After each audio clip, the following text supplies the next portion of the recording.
the concessions for the fair.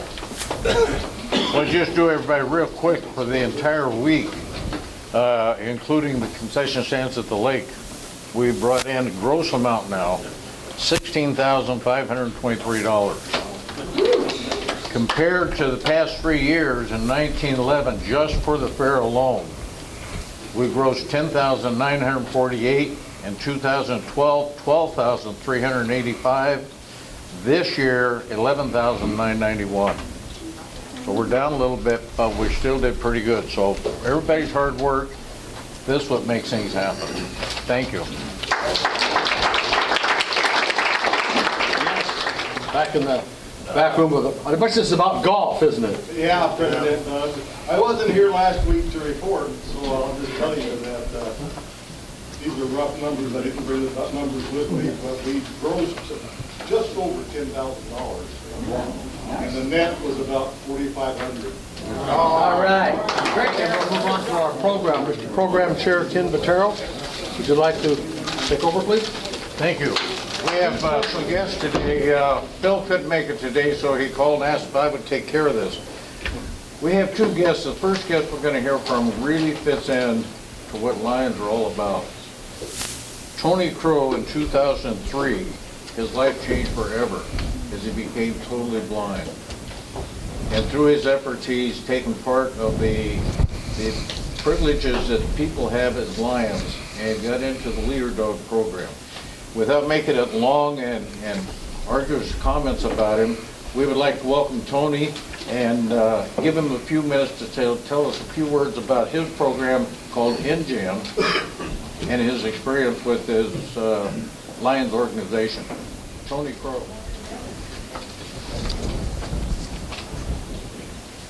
Yes, we will. You know, there's a little joke about that.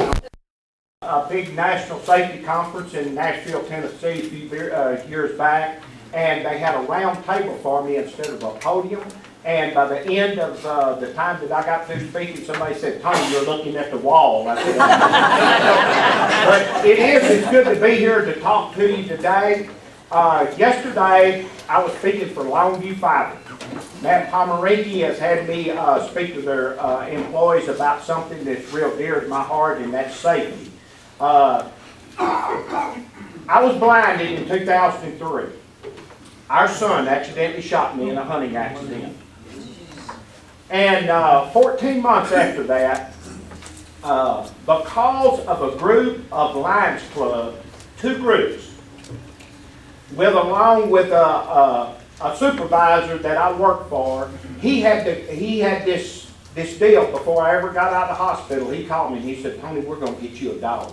And I thought he just meant a pooch hound. I said, I don't need a dog. He said, "No, man." He said, "We're talking about when he's guide dogs, when he's seeing eye dogs." I said, "Is that right?" Well, it went from that.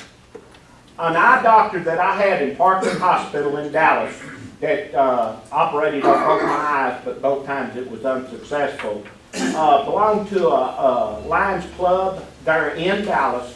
200 eye doctors are in that Lions Club. Wow. And he said, "Tony, I want you to get a dog."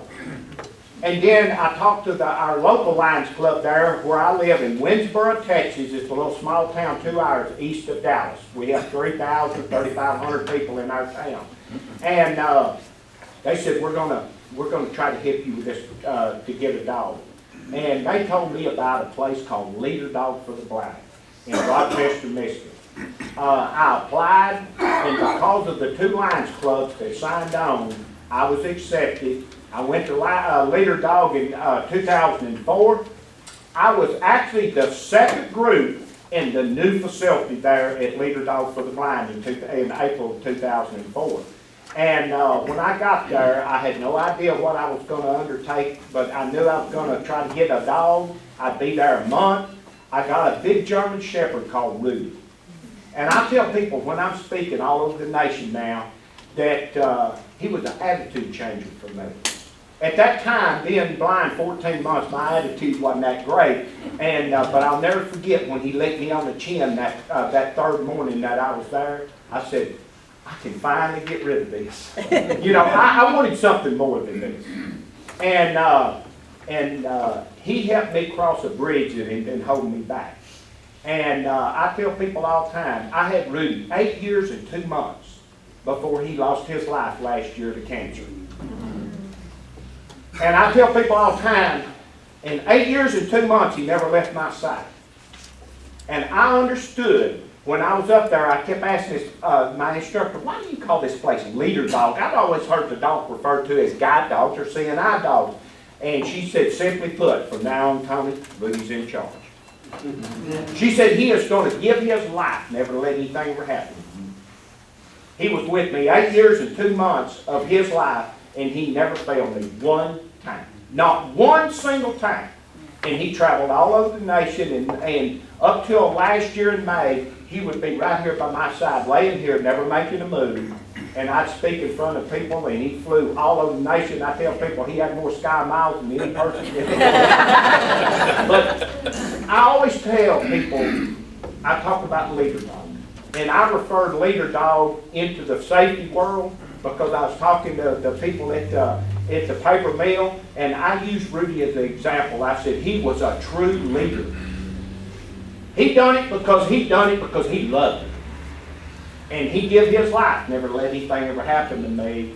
And you do a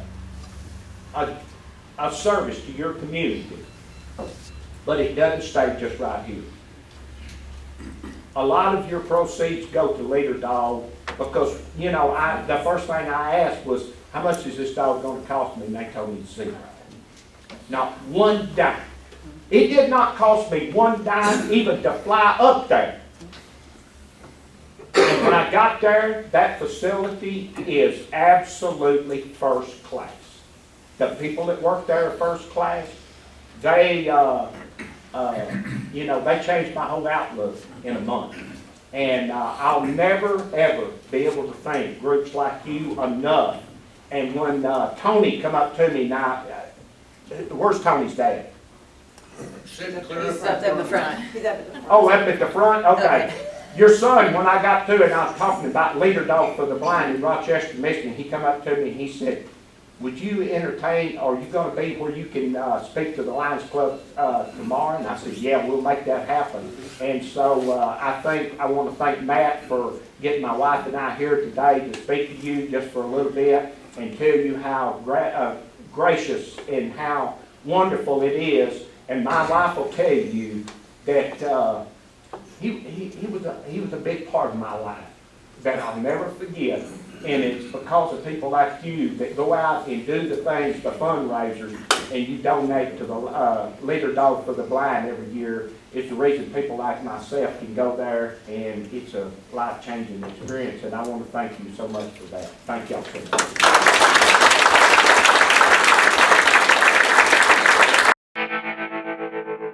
Total darkness. You could not close your eyes tight enough to see the darkness that I see today. I see absolutely nothing. How's everyone today? My son and I had a covey of quail going up an abandoned fence row out in western Texas. And as we had that covey scattered up the fence row, my son was over to my right about 25 yards. I yelled over at him to tell him, I said, son, I'm going on up the fence row. And he yelled back, okay. Well, a lot of people come up to me after I get through speaking and say that by you talking about hunting, we hunt so much, or fishing or boating or whatever off the job, and that we just never really thought about the safety aspect of it, of getting hurt off the job. How many times have we been in safety meetings and been at work and we tell our employees, make sure you communicate. Make sure people know where you're located. And I just told my son I was going on up the fence row.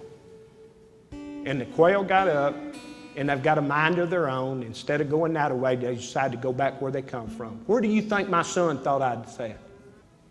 He thought I went on up the fence row. Not seeing me standing over there in that brush, he turned and shot me in the face with a 12-gauge shotgun. And I went from uncorrected 20/20 vision to lights out, just like that.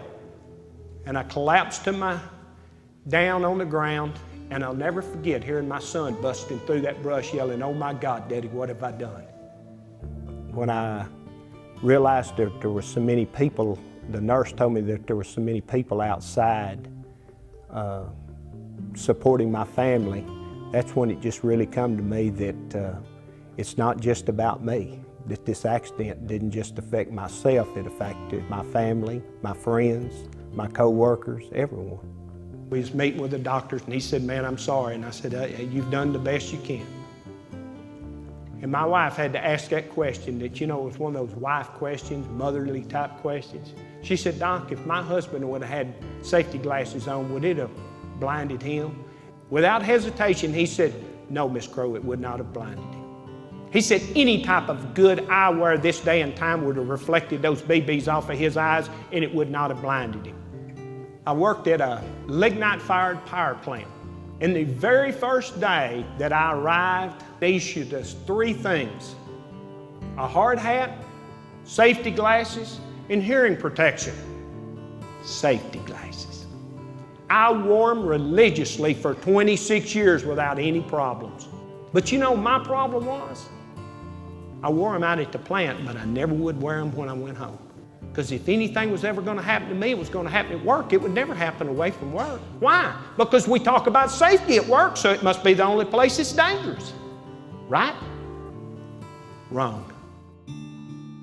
I was able to apply for Leader Dog for the blind. We went to the facility and I was walking down the sidewalk with Rudy and he stopped.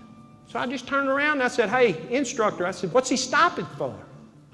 She said, "That little puddle of water in the sidewalk." She said, he doesn't know for sure if that water's this deep or that deep, so don't take the chance." And that's when it clicked with me. I said, "Oh man." I said, they can teach a dog in 1 year of training, don't take chances. And I went to 26 years of safety meetings and walk outside and roll the dice, hoping it didn't come up snake eyes. At first, after the accident, several people asked me, would I tell my story? And I said, no. One day, my wife said something to me that really got right next to me. She said, if you could tell your story and you could save one family the grief that we've had to go through, wouldn't it be worth it? And when she said that to me, I said, I'll do it. I'll do it. I speak from the heart. I speak the language they understand. I'm not trying to speak over their head. I'm just trying to relay a message that what happens to people like myself not only affects the person that happened to, but it affects, everyone, your family, your friends, your co-workers, everyone around you. I told this one guy I worked with at the power plant, it would just tear me up if I was to do something that got someone else outside hurt. So just because you are not the one that has the accident does not mean that you might not be involved in it. I would never tell anyone that it was a good thing that I was blind. I'd love to have my eyesight back, but I have to go on and live. I have to live life to the fullest. Right now, I'm blind, but we just can't give up. You just cannot give up and quit, because that wouldn't be right to yourself and it wouldn't be right to your family to just give it up. And so I'll never give up. Thank y'all so much.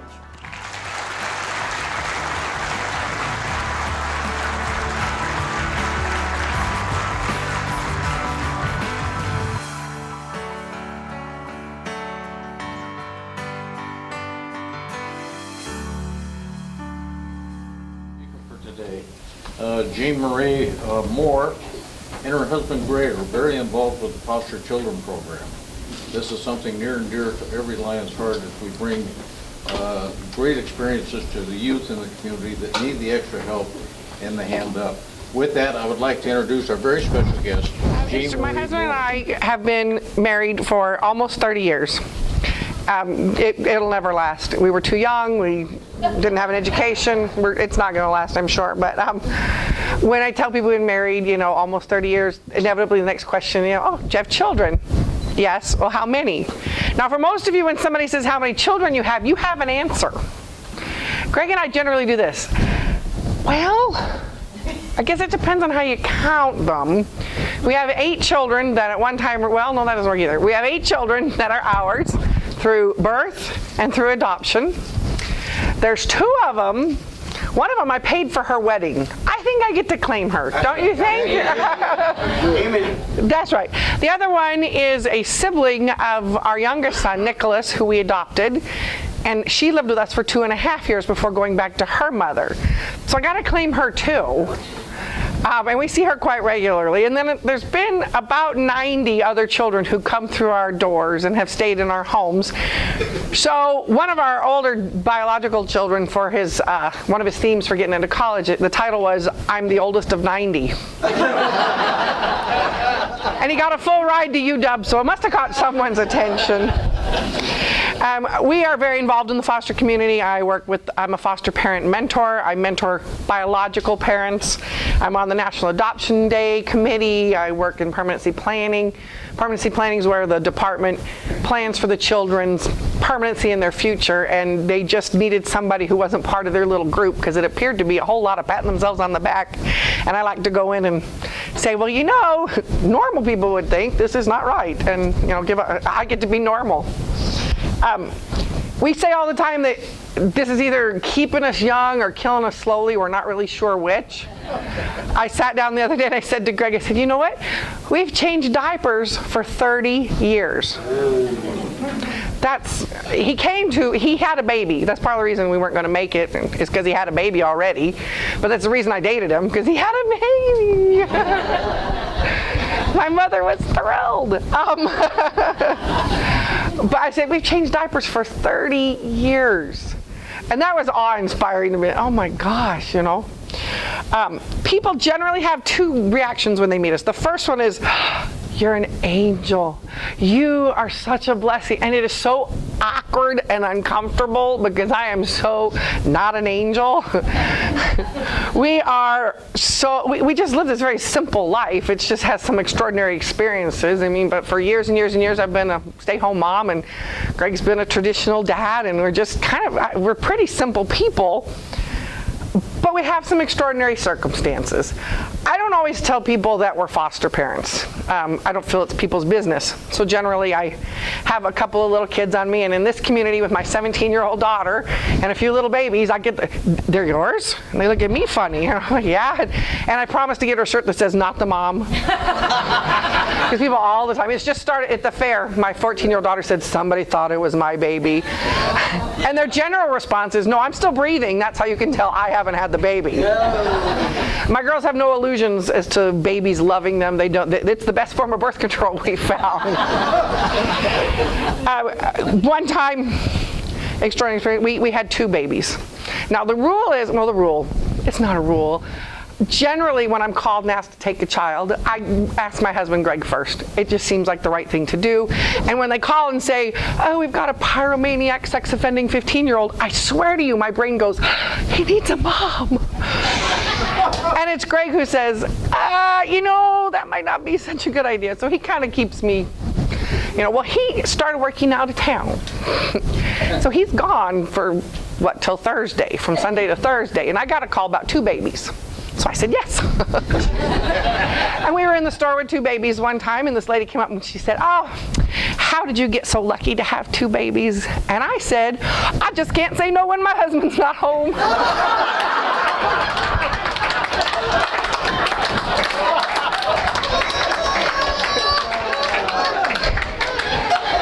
That's a true story. It was probably 10 minutes later, and I was walking and I went, Daisy, go find that lady. We need to tell her we do foster care. I never did find her. When he came home, I said, I may have given myself a bad reputation. The other response we get from people when they find out we do foster care is twofold. They say, I couldn't do it. Now, there's some days when I'm feeling particularly naughty, and it depends on how they say it, I look at them and say, yeah, you're right, you probably couldn't. But that's not the nice thing to say. Honestly, almost anyone can do it.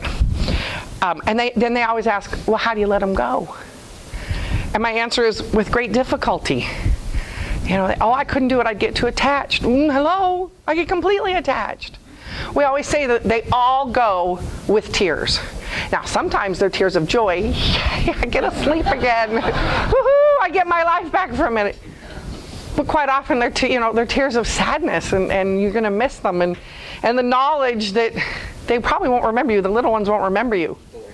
You know, but we know we've built a foundation for them. And I always say, if you don't cry when they leave, you're probably not doing it right. Our first little placement, that's what we call them, placements. Our first little one was a girl. Went to the hospital with that little car seat bucket thing empty, came out with the baby, and I'm thinking, why did I have 7 kids? You know, I could have kept my figure, and, you know. So we brought her home, and they said, love her like she's your own. And by golly, we loved her like she was our own, because you don't know how to do it any other way. And she was just darling and beautiful, and Mom wasn't able to get it together. So after about 10 months, it came time to do the permanent plan. What's going to happen? Adoptions and Safe Families Act says by 15 months, those children need to be in wherever they're going to be. It's not always followed, but that's the law. So 10 months we start to decide, and I asked my husband, well, they want to put her in an adoptive home, and so we thought, well, we should take those adoption classes, because we'd never let one go. And we took the classes, and after the classes, we were sitting in the parking lot, and it was kind of a quiet moment, and I just looked at him, and he looked at me, and we said, she's not ours. She's not ours. And it was nice that it happened at the exact same moment, because we both knew that that was the right answer. And so we moved her into this amazing home. These people are the nicest, most wonderful people. She went to Hawaii twice in the first year. Never been to Hawaii. Okay? I would like to go with them to Hawaii. But yet when we talked about it, took my husband, it was hard on me. It was hard on the kids, but it was amazingly hard on my husband. He said that he's never felt anything like it until his father passed. And he said that's the only thing he could equate it to.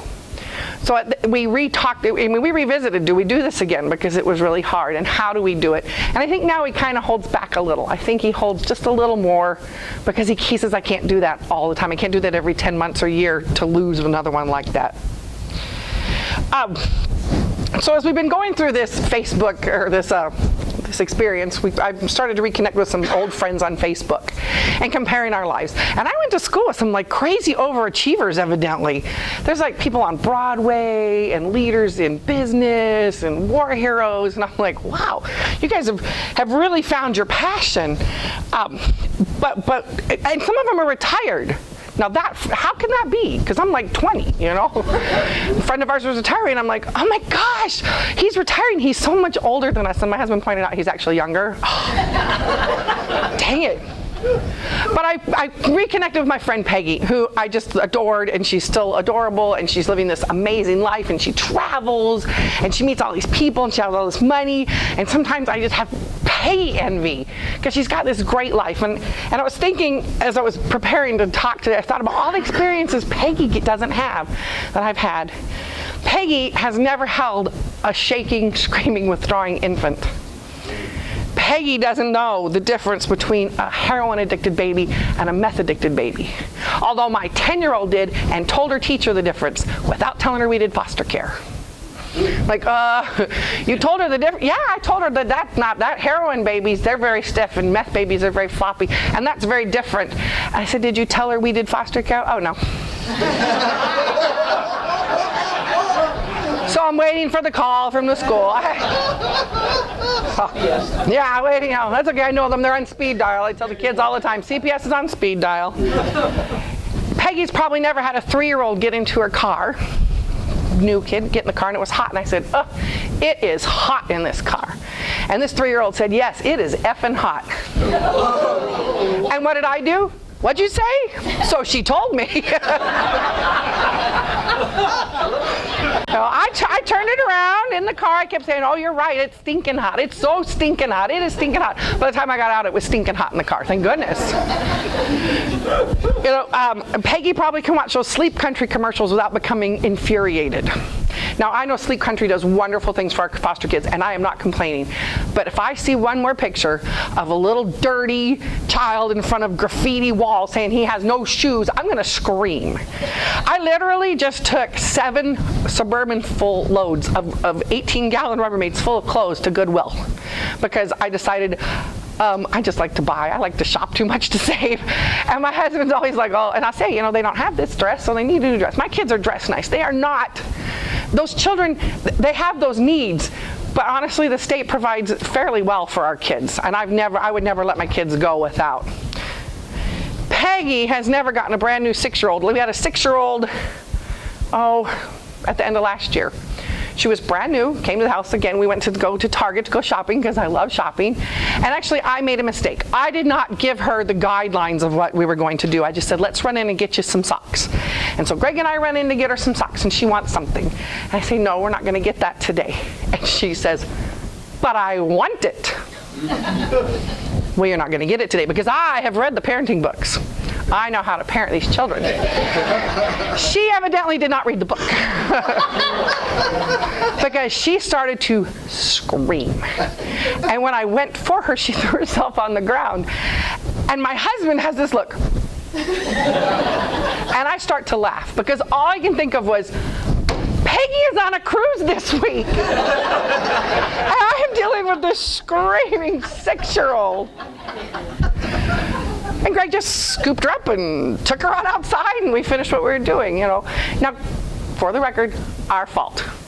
We didn't give her, an idea of what was going to happen, and we did better the next time we went to Target. But it was, I could be on a cruise. Even one of those cruises that stops cruising, it would still be better than a screaming 3-year-old.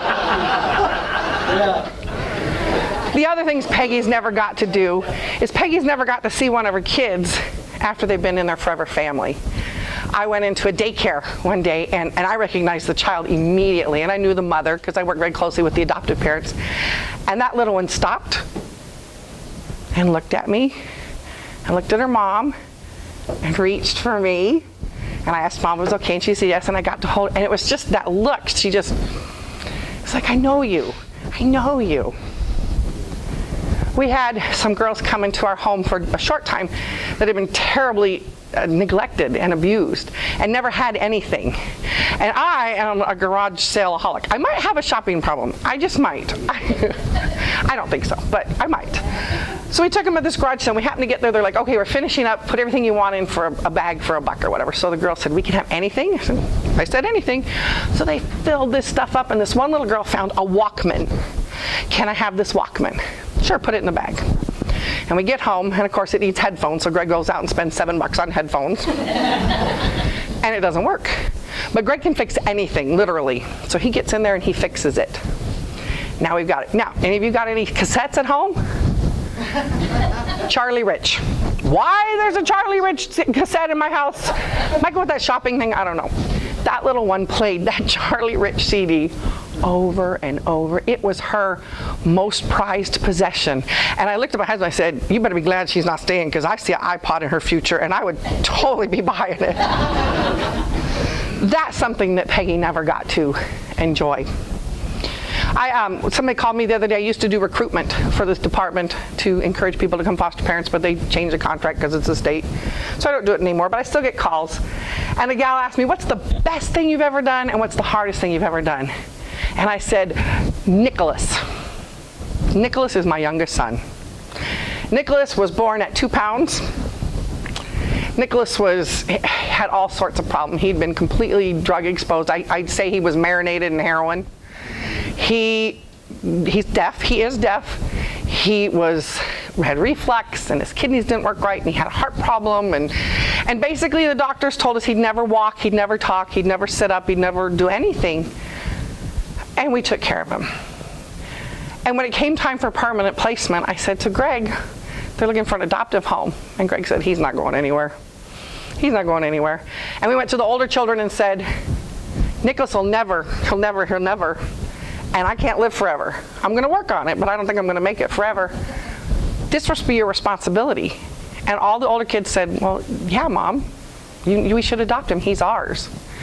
So we adopted Nicholas. And now, for the record, Nicholas didn't hear what he couldn't do, and we never told him. Nicholas attends the school for the deaf. He's bilingual. If he was in here today and didn't have his hearing aids, well, if he had his hearing aids and you didn't see him, you wouldn't know he was deaf. He has access to hearing. He speaks. He's just got a little bit of a Sylvester the cat lisp going, but he speaks. He read before all the other kids in his class. He's walks and talks, and whoever told me I should inundate him with language, I should be mad at, because he never stops talking, he never stops running. I remember the first time he wrote his full name, and I called my mom. My mom is here, she's visiting from Arizona, and I said, Nicholas wrote his full name, because I spelled it funky, Nicoleaus, just to be different. He spelled his full name. She says, that's wonderful. In permanent marker on the microwave. I bet Peggy's microwave doesn't have anybody's name written on it. Nicholas has some behavioral issues. Actually, I had 7 children before Nicholas, and I say they were all ducks. And I could line up those ducks in a row, and those ducks knew what to do. And then I adopted a turtle. And no matter how hard that turtle tries, he can't be a duck. So I had to learn how to parent a turtle. And Nicholas hates homework more than anything. And last year I would get so frustrated, and I'm trying not to threaten to kill him or actually kill him. So I just say, go to your room. Just go to your room and read. Go to your room and read. And he'd go up to his room and read. So at the end of the year, they're handing out awards. Nicholas won the award for the most books read. That's my good parenting, right? As we were driving the other day, he told me what he wants to do. What do you want to do when you grow up, Nicholas? He says, I want to work at Ace Auto Wrecking. Okay. Why? I would really like to wreck autos. But that's probably a teenage boy. He may someday. So this foster care journey, it's really changed our life. It has changed the way I look at people. It's changed the way I look at children. I mean, for a long time I thought, oh, those parents, they pick drugs over those kids. And it's in a very basic, simplistic form, I guess technically that's true. But the bigger lesson I've learned is that addiction is strong enough to get a mom, and I can only relate as a mom, to walk away from her child. When I first met Nicholas's mother, I'm walking into the hospital to pick him up, and there she's sitting, and something hit me that she could be mine. She looks normal. She didn't look like that monster I imagined. She looked sad and broken. And how would I want someone to treat my daughter? Heaven forbid it be my daughter in that position. And so it changed me. And we still to this day have this relationship that I keep calling, it's undefined. Ellie, the little sister who lived with us for 2.5 years, is living with her. I really want to see her. And Nicholas and Ellie have a bond that had I not seen it, I would never believe existed. When the two of them are together, nobody else is in the room. They really aren't. So I need to be in contact with her. And she wants to know how Nicholas is doing. So she needs to be in contact with me. So we have this, the one thing we said we never wanted to do. I never want to have one of these people involved with me for the rest of my life. Now, guess what? She comes over. She's come to the house. She struggles. When she's not doing well, she doesn't call. When she's doing well, she calls. And it's kind of an unwritten agreement. But as I started to see in Cowlitz County how many kids were in care, and how many kids would come into care and their parents were kids that had aged out, I started thinking, we've got to stop this somehow. I've got to do something. And I don't know if you've ever seen the ribbons on the bridge, the pink and blue ribbons. Yeah. Totally my idea. I thought that is so visual, and I'm a visual person, and I wanted people to see as they went across the bridge. We had the average of about 250. We go between 200 and 250 kids just in Cowlitz and Wahkiakum counties in care every year. So we would put those every year until Greg had a change of job circumstance and could no longer support me in that. And I didn't feel right when he changed a job and was starting out if I could ask him for more money for ribbons, because it just didn't seem right. Poor guy's working 6 hours away. So we're not doing that anymore. But I do try and come out and tell people, and when I meet people and tell them, there's the need out there. And yes, I take good care of my kids, but sometimes we come up short with the things they want to do when there's dance classes, and they're treated like my own. So groups like yours who help our kids, and I say thank you. I wasn't really sure what Lions did. I knew like glasses, because I always donate my own glasses to the Lions Club, but I was like, and I've been told you were a little rowdy. Just saying. So I'm wondering what those rowdy people do. But I just want to, oh, that's the other one. But I realized I have found my passion. It's this simple little life. Thank you. Wow. Thank you. Thank you, Thank you.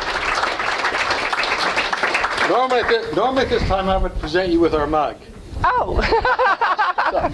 but we don't have one here. This is our normal meeting space. Right. So the mug's in the mail. Excellent. Lion Ken Botero will get you one. All right, thank you. Thank you very much. Thank you. Thank you all.